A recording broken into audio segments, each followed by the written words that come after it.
Africa is certainly a rising force in the world cycling scene of late. Binyam Girmay has put Eritrea in the spotlight with some astonishing wins. Louis Meintjes won in Italy last week.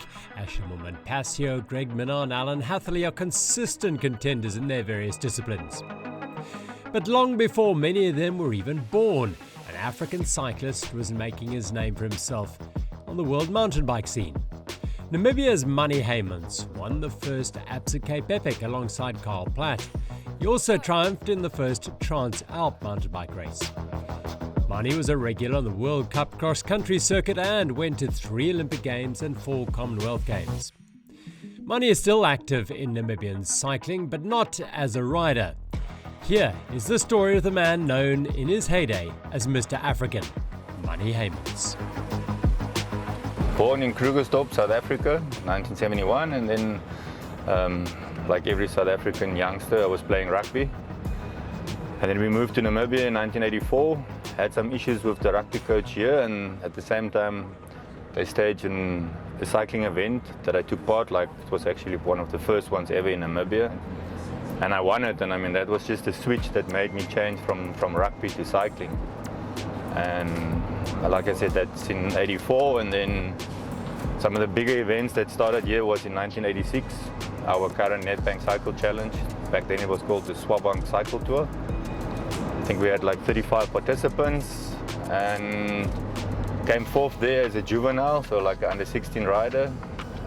And from that time I actually never looked back on the cycling career. Started cycling back in 1984. Became professional in 2000 because of Olympic Games. I used to be a road rider, changed to mountain biking, and represented Namibia at the 2000, 2004 and 2008 Olympic Games. Won the inaugural Cape Epic with Karl Platt in 2004. Also won the Trans-Alp back in 1998 as well as in 2004.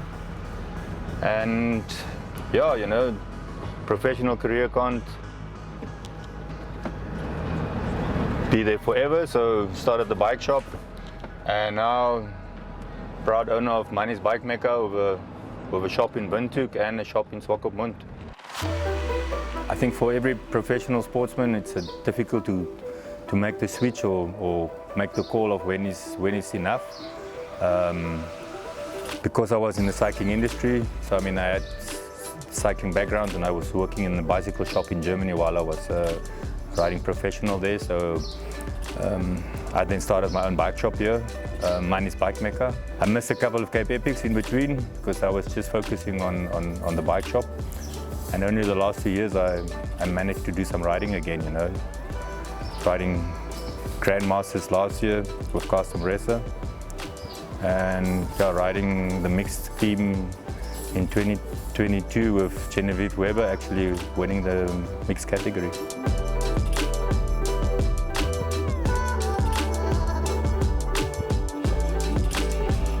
Racing in Europe, and I started winning some marathon events, and being in Albstadt, which was also a very famous marathon in Germany. It was the weekend after the Black Forest Marathon that I actually won, and somebody said to the organizer, yeah, where's the guy from Africa? He won the event last weekend, you know, and the guy said, yeah, where's the black guy? Where's the black guy from Africa? And you know, that's where the name from Mr. African actually came from, because you know, although I wasn't black, I thought it was quite cool to take the name of Mr. African. And yeah, now I'm very well known as Mr. African in Germany. I had a website as MrAfrican.com where I kept the people up to date before social media back in the days. And yeah, it just stuck to me. And my company is also called Mr. African Trading, so I've actually used the name, and it's worked very well for me. You know, the bike shop is it's not all that I do. So we also have an events company called Lima Events. You know, so we organized the Nedbank Desert Dash. So Leander Walk and myself, we formed this company 7 years ago, doing the Nedbank Desert Dash, Pupkewitz 3-day Namibian cycle tour. PwC Commerce Challenge is another event that we do. And then we also started Lima Gym, which is a gym next door to the shop. Got it fully set up with 12 Wahoo kicker bikes, keeping the people busy. Yeah, and I mean the add-on with that is I was actually have this vision to have my own sports centrum, like a high-performance center, like South Africa got Science to Sport. So I mean in the next 2 months we will be done with that, and then we fully with VO2 max testing, lactate testing. So we'll be testing on the treadmill, testing on the indoor bikes, working on a physio, bio that will be as well on the premises. Busy with a couple of things.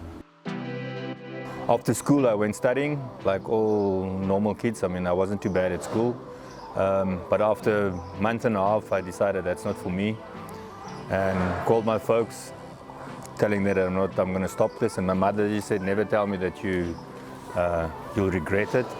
And I must say, up to today I haven't really regretted stopping university and doing something different. Sydney 2000, I mean, going to the Olympic Games, when I actually said that I want to qualify for Olympics, a lot of people laughed at me and said, yeah, that won't be possible. Coming to that won't be possible. My slogan is actually stolen from Adidas, impossible is nothing. And I live by that motto. So all the people that know me in my shop, there's no such thing as it can't be done, or for me impossible is nothing, and like I said, I live by that.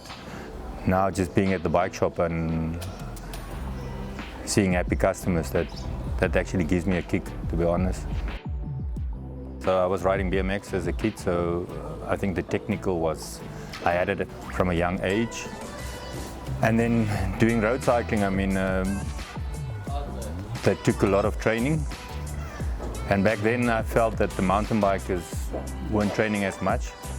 So if you could have combined the two, I mean, for me that was the sweet spot, So you had the technical ability and you were a hard worker. And combining those two, that was for me the ultimate. When I went overseas, I mean, I was the first one from Namibia, so you actually opened up a lot of doors for people if they just want to listen. And now there's so many more opportunities, and for me it's actually a privilege to show people the way. They don't have to bump their heads like I've done, so you can save a lot of time by doing the right things. And races, back then we might have had maybe 6 races a year. Now every weekend there's a race, sometimes there's 2 events. So it's just gone from strength to strength.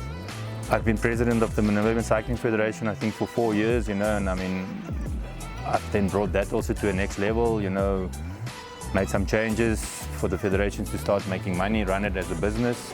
And then with the bike shop, you have to get events going, and now there's more events. Something where a lot of people also said I was crazy. I mean, fat bikes, can talk about these things. I mean, I was the importer for 907 fat bikes, so 907 is the dialing code for Alaska. I was looking for a carbon fat bike and nobody could supply me with one, and I came to these guys from Alaska. And I flew in, I think, 10 carbon frames I flew in the first time.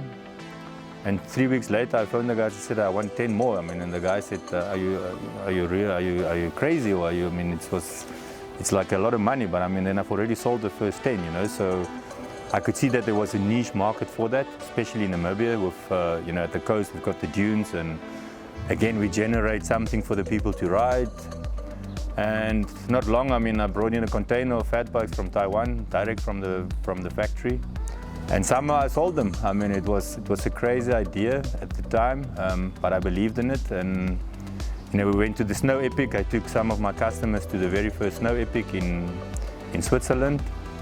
Again, a matter of making stuff work. I just feel that's the type of person I am. Being in my shop, you will see I'm a very well-stocked shop.